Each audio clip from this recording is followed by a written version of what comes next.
ay rated SPG. Striktong patnubay at gabay ng magulang ang kailangan. Maaaring may masiselang tema, lengguwahe, karahasan, sexual, horror o droga na hindi angkop sa mga bata.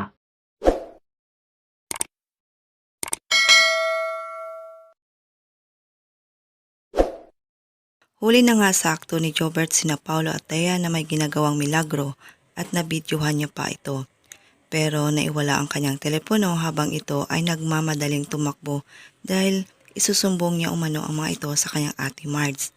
Pero sa di inaasang pagkakataon, nadulas ito sa hagdan at agad na itinakbo sa ospital.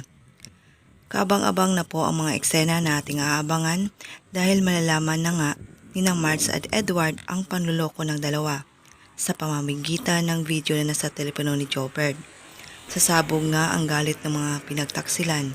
Masasampal ni Marge si Paulo at naitanong dito kung minahal ba siya.